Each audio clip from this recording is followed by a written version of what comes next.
आचार्य doctor Lokesh जी को। उनको बुलाने से पहले मैं उनके बारे में कुछ कहना चाहता हूँ। और जिसे सुनिए, पहली बात तो ये कि अहिंसा विश्व शांति विश्व भारती के संस्थापक कौन? आचार्य लोकेश जी। विश्व शांति केंद्र के संस्थापक कौन? आचार्य लोकेश जी। अब अमेरिका की संसद हो या कनाडा की संसद हो या यूनाइटेड किंगडम की संसद हो या तजाकिस्तान में वर्ल्ड पार्लियामेंट ऑफ रिलीजन का सेशन हो, कोई जगह हो, सब जगह इनको सम्मानित किया गया। अमेरिका के अंदर अमेरिका के प्रेसिडेंट का अवार्ड भी इनको दिया गया। उनकी जितनी स्टेट्स थी हर एक के अंदर ज्यादातर इनको बुलाया गया, सम्मानित किया गया। जो बिडेन ने इनसे पूछा कि मेरे यहाँ गन कल्चर है, क्या करूं? इन्होंने कहा अपने स्कूलों में पीस एजुकेशन शुरू कर दो, गन कल्चर कंट्रोल में आ जाएगा। बहरहाल ये, और फिर सबसे बड़ी मजे की बात कि एक जगह से दूसरी जगह, दूसरी जगह से तीसरी जगह, जितनी स्पीड पे मैंने इन्हें भ्रमण करते हुए देखा है, ऐसा लगता है कि हाइपरसोनिक मिसाइल की स्पीड भी उसके आगे कम रह जाएगी। इनको हर जगह हर स्थिति में काम किया। अच्छा, जब आदमी ऊंचाई पे चढ़ता है तो उसके कुछ दुश्मन भी हो जाते हैं, उसका भी इन्होंने इलाज ढूंढ लिया। ये कहते हैं बात कम करिए, जहानत को छुपाते रहिए, ये बड़ा शहर है, कुछ दोस्त बनाते रहिए, दुश्मनी लाख से ही खत्म ना कीजिए रिश्ता, दिल से दिल मिले ना मिले हाथ मिलाते रहिए।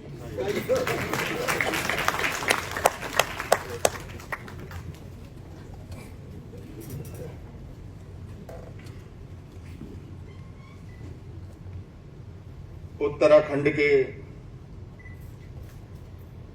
प्रथम नागरिक, जिनका जीवन ही एक प्रेरक उदाहरण है।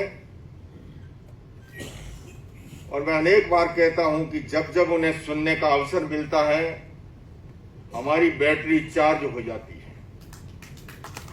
और ये कहना अतिशयोक्ति न होगा कि उनके ओजस्वी और तेजस्वी विचारों से मुर्दे में भी प्राण फूंक दे, ऐसा पुरुषार्थ और पराक्रम का भाव जिनके भीतर है, ऐसे हमारे माननीय राज्यपाल श्री लेफ्टिनेंट जनरल गुरमीत सिंह जी, मैं इस अवसर पर जब राजभवन उत्तराखंड के गरिमामय स्थान पर भगवान महावीर का 2550वां निर्वाण वर्ष का कार्यक्रम और अहिंसा विश्व भारती का स्थापना दिवस मनाने का आपने अवसर प्रदान किया है, मैं समझता हूं हमारे ये तमाम कार्यकर्ता जीवन पर्यंत जो है आपके इस उदारता को कभी विस्मृत नहीं कर पाएंगे।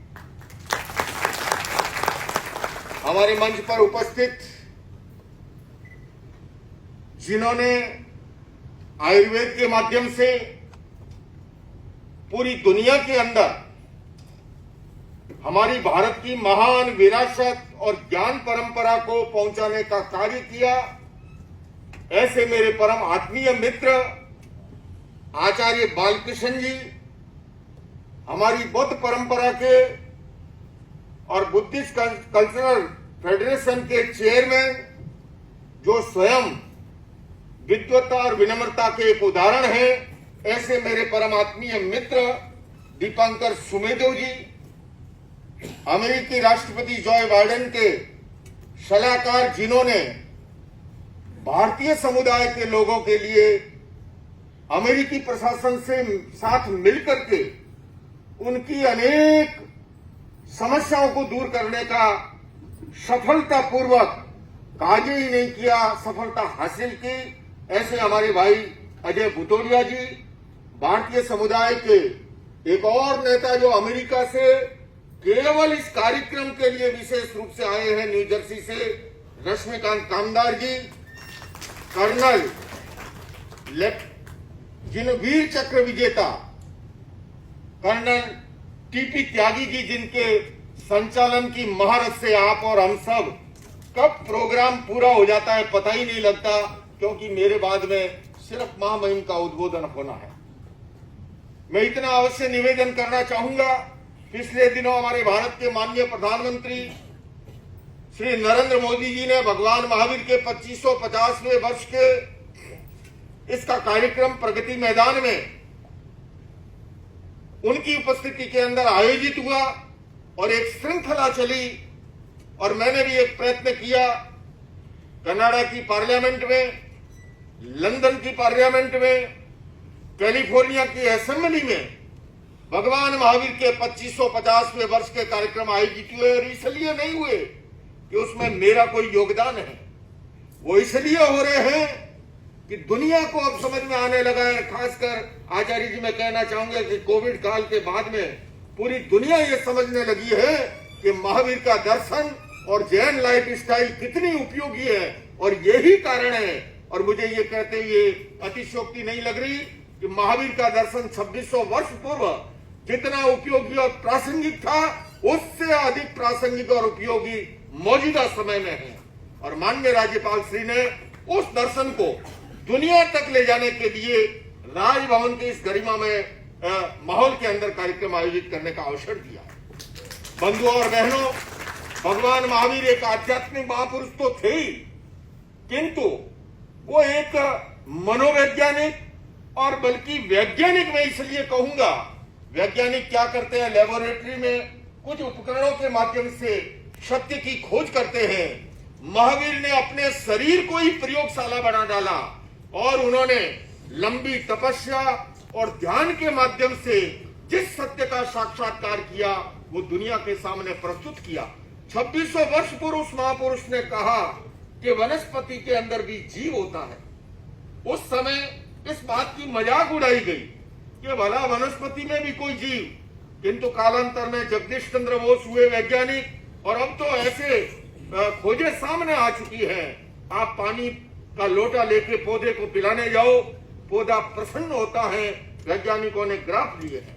आप कुल्हाड़ी लेके जाओ कि मैं पौधे को इसको काट के फेंकूंगा, वो ऐसे थरथर कांपता है जैसे मलेरिया बुखार में आदमी कांपता है। 2600 वर्ष पूर्व उन्होंने उस अपनी तपस्या और ज्ञान के बल पर 2600 वर्ष पूर्व महावीर ने कहा एक अभूषवाण गति शब्द दिया, जिसकी व्याख्या है आगम ग्रंथों में, यहाँ है और वहां है, बीच में अस्तित्व नहीं है। मैं आपसे पूछना चाहता हूं, रश्मिकांत जी आपसे, अजय जी आपसे, आप यहां से आने के बाद एक फैक्स करते हैं और वैसा का वैसा कागज कैलिफोर्निया में या न्यू जर्सी में निकल आता है। ये 2600 वर्ष पूर्व महावीर ने कहा था कि ऐसा तत्व और अस्तित्व है। और मैं वैश्विक समस्याओं के समाधान की अगर बात करूं, आज ग्लोबल वार्मिंग, क्लाइमेट चेंज, जलवायु परिवर्तन कितनी बड़ी समस्या है, मैं समझता हूं देवभूमि उत्तराखंड से ज्यादा कोई नहीं जान सकता। देवभूमि उत्तराखंड के लोग जानते हैं क्लाइमेट चेंज का क्या असर हो रहा है, जलवायु परिवर्तन का क्या असर हो रहा है। किंतु भगवान महावीर ने 2600 वर्ष पूर्व एक मौलिक सिद्धांत दिया था, पृथ्वी काय, अप काय, तेजस काय, वायु काय, वनस्पति काय और त्रस काय, ये 60 जीव निकाय का सिद्धांत उनका जो है, मैं समझता हूं अगर दुनिया आत्मसात कर लेती तो आज ग्लोबल वार्मिंग की समस्या हमारे सामने नहीं होती, उसका समाधान हो जाता। क्योंकि भगवान महावीर जानते थे कि हमारी धरती माता हमारी आवश्यकताओं की पूर्ति कर सकती है, किंतु असीम इच्छाओं की, असीम लालसा की पूर्ति वो नहीं कर सकती। और इसीलिए महावीर ने भोग और उपभोग के सीमाकरण का सिद्धांत दिया था।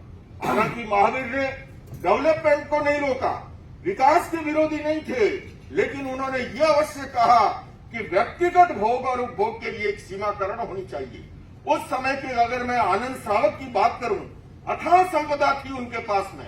आज के जमाने के आपके जितने बड़े नाम हैं कोई टिक भी नहीं पाएंगे। और अंतर क्या था, व्यक्तिगत भोग और उपभोग के लिए एक अंगोछा है, एक धोती है, कुछ आवश्यकता की चीजें हैं, बाकी जो कुछ है वो समाज के लिए है, देश के लिए है, मानवता के लिए है। मैं समझता हूं इस तत्व को अगर आत्मसात करें तो हमारी दो दुनिया नहीं होती, एक गरीब की दुनिया, एक हमारी अमीर की दुनिया। एक तरफ अटालिकाएं हैं, दूसरी तरफ 2 जून की रोटी के लिए भी व्यक्ति तरसता है। जापान में एक कॉन्फ्रेंस थी कि धर्म गरीबी और अभाव के बारे में, भूख के बारे में क्या समाधान देते हैं। मैंने महामहिम राज्यपाल श्री निवेदन किया, महावीर की वाणी का एक श्लोकांश है, वो कहते हैं जैनों में ये जितने जैनी यहाँ बैठे इनको पूछो, सबसे बड़ा आकर्षण जैनों में होता है मोक्ष का, निर्वाण का, मुक्ति का, सभी धर्मों में। किंतु महावीर ने क्या कहा, असंविभागी नहु तस्य मोक्षो। महावीर कहते हैं जिसके अंदर संविभाग की चेतना नहीं है। सरल शब्दों में कहूं, वो ये कहते हैं कि तुम्हारा भाई अगर भूखा सोया है और तुम भरपेट खाते हो तो मोक्ष के दरवाजे तुम्हारे लिए बंद हैं। असंविभागी न हो तत्समुखो। इतना क्रांतिकारी विचार जो है 2600 वर्ष पुरुष महापुरुष ने दिए। उन्होंने उस समय, अभी महामहिम में निवेदन करूं, एक ग्लोबल फ्रीडम करके एक संगठन है ऑस्ट्रेलिया बेस्ड, यूएन के साथ बड़ा काम करता है मॉडर्न सेलेब्रिटी के लिए। दिल्ली में एक कॉन्फ्रेंस थी जिसमें सभी धर्मों के प्रमुख उपस्थित थे। श्री रविशंकर जी थे, अकाल तख्त के हेड थे, चीफ इमाम थे, जैनिज्म की ओर से मैं भी था। वहां पर मॉडर्न सेलेब्रिटी की जब बात चल रही थी तो उसका समाधान धर्मों के माध्यम से, क्योंकि महामहिम में कहूं, इन वर्षों में जितने बड़े संगठन हैं, यूनाइटेड नेशंस हो, यूनेस्को हो, यूनिसेफ हो, वर्ल्ड रिलीजन पार्लियामेंट हो, सबके ये समझ में आ गया कि भारत में अगर कोई बड़ा बदलाव लाना है वो धर्म के माध्यम से आ सकता है। क्यों? क्योंकि हमारे यहाँ प्रतिदिन लाखों करोड़ों लोग मंदिर, मस्जिद, चर्च, गुरुद्वारा आदि आदि धार्मिक स्थानों पर जाते हैं, और ये धर्मगुरु अगर सही मार्गदर्शन करे तो सरकारें करोड़ों रुपए खर्च करके जो काम नहीं कर सकती वो आसानी से हो सकता है। तो वहां पर आया कि इसका समाधान क्या है। मैंने निवेदन किया कि मैं जिस परंपरा से आता हूं, 2600 वर्ष पूर्व एक महापुरुष हुआ था। हम तो आज मानवाधिकारों की बात कर रहे हैं, किंतु उन्होंने मानवाधिकारों से आगे जीवाधिकार की बात की, आजीवाधिकार की बात की। और मॉडर्न सेलिब्रिटी के लिए मैंने निवेदन किया कि उन्होंने एक दास कन्या को 2600 वर्ष पूर्व, एक दास कन्या को अपने संघ में न केवल शिक्षित किया, न केवल दीक्षित किया, शिक्षित और दीक्षित करने के साथ साथ 36,000 शादियों का उनको हेड बनाया, और उनका नाम था चंदन बालाजी। हम सभी जानते हैं, हमारे सभी लोग जानते हैं, इतना क्रांतिकारी विचार जो है 2600 वर्ष पूर्व था। मैं अधिक समय नहीं लूंगा क्योंकि हम सब माननीय राज्यपाल श्री के उनके ओजस्वी विचारों को सुनना चाहते हैं, किंतु इतना अवश्य निवेदन करूंगा, बंधुओं और बहनों, महावीर का दर्शन कोविड काल के बाद में आज वेलनेस सबसे बड़ा उद्योग बनता जा रहा है। विदेशों के अंदर मुझे सबसे पहले अंतर्राष्ट्रीय योग दिवस पर यूएन हेडक्वार्टर पर संयुक्त राष्ट्र संघ के मंच पर तत्कालीन विदेश मंत्री बहन सुषमा स्वराज ने खड़ा किया। पिछले वर्ष में माननीय प्रधानमंत्री जी के साथ यूएन हेडक्वार्टर पर अंतर्राष्ट्रीय योग दिवस पर था, वहां भी निवेदन किया रहा है। आपकी उपस्थिति में निवेदन करना चाहता हूं कि ये योग कितनी प्राचीन विरासत है, उसका एक उदाहरण भी मैंने कहा। मैं जिस जैन परंपरा से आता हूं, जैन धर्म के 24 तीर्थंकर भगवान ऋषभ से लेके महावीर तक जितनी भी प्रतिमाएं मिलती हैं वो सारी की सारी ध्यान और योग की मुद्रा में मिलती है। एक भी प्रतिमा आपको ऐसी नहीं मिलेगी जो ध्यान और योग की मुद्रा में न हो। वो प्रतिमा आज नहीं गढ़ी गई, कोई 1000 वर्ष पुरानी है, कोई 1500 साल पुरानी है। तो ये अपने आप में हमारी भारत की महान विरासत, भारतीय संस्कृति जो अनेकता में एकता की बात करती है, बहुलतावादी संस्कृति उस देश की खूबी है, सर्वधर्म सद्भाव उस देश का मूल मंत्र है। और आज भारतीय मूल्यों के प्रति विदेशों के अंदर भी सम्मान बढ़ रहा है। भारत की जैन जीवन शैली के प्रति कोविड काल के बाद में पूरी दुनिया ने देखा। कल मुझे अजय जी बता रहे थे कि कोविड की समस्या को भारत ने जितने अच्छे ढंग से संभाला, वो कह रहे थे कि हमारा अमेरिका जैसा विकसित देश भी जो है वो उतने अच्छे ढंग से नहीं संभाल पाया। उसका कारण है हमारे आचार्य जी यहाँ बैठे हैं। ये स्वास्थ्य का मतलब हमारे यहाँ केवल अंग्रेजी के हेल्दी शब्द से नहीं लिया। आचार्य जी क्या कहते हैं स्वास्थ्य की परिभाषा करते हुए? आचार्य जी कहते हैं स्वस्थमिन तिष्ठति इति स्वस्थ है। स्वस्थ कौन है? जो अपने भीतर ठहरा हुआ है। ये अलग बात है कि हमको थोड़ा सा बुखार होए, हम डॉक्टर के पास जाते हैं, शरीर का तापमान बढ़ गया, डॉक्टर दवाई लिख के भी देता है, शाम तक ठीक ना हो तो दवाई नहीं डॉक्टर को ही बदल देते हैं। पर कभी मन का तापमान बढ़े, कोई नहीं जाता कि मेरा जो है मन का तापमान बढ़ गया है। आज दुनिया में साइकोसोमेटिक डिजीज ज्यादा है, मनोकायिक बीमारियां ज्यादा है। आचार्य बालकृष्ण जी, मैं आपका इस मंच पर अभिनंदन करना चाहता हूं कि आपने उस भारतीय विरासत को जो है, और आप पूज्य रामदेव जी महाराज ने ध्यान के माध्यम से, योग के माध्यम से, आयुर्वेद के माध्यम से, वनस्पति विज्ञान के माध्यम से जो कार्य किया है, मैं समझता हूं आपकी जितनी सराहना की जाए कम है। और आज भारतीय मूल्यों का जो है, भारत की महान विरासत का विदेशों के अंदर न केवल स्वीकार्यता बढ़ी है बल्कि उसके प्रति आदर और सम्मान का भाव बढ़ा है। तो इस विषय पर मैं इतना ही कहूंगा अंत में फिर कि भगवान महावीर के 2550वें वर्ष पर ये उत्तराखंड के राजभवन में, और मैं आपके एडीसी साहब का भी बहुत आभारी हूं कि उन्होंने बहुत ही सहजता के साथ इस कार्यक्रम को इतने सुंदर ढंग से यहाँ करने के लिए सारी सुविधाएं हमें प्रदान की है। मैं पूरे राजभवन प्रशासन का बहुत बहुत आभारी हूं। मैं मानता हूं कि यह कार्यक्रम होने से महावीर का दर्शन वैश्विक स्तर पर जाएगा। जब अमेरिका की शख्सियतें केवल इस कार्यक्रम के लिए वहां से आए हैं तो ये दुनिया भर में मैसेज जाना है। और जब राजभवन और माननीय राज्यपाल श्री जहां पर हो और अभी हम जब उनका ओजस्वी उद्बोधन सुनेंगे, मेरा वादा है शरीर के जितने रोम जो हैं वो सारे खड़े हो जाते हैं, किसी मसाज की जरूरत नहीं होती है ना। रोम रोम जो है स्वस्थ कर डालते हैं। इन्हीं शब्दों के साथ पुनः मैं राजभवन का आपका सबका अभिनंदन और आभार करता हूँ। ओम हर हर।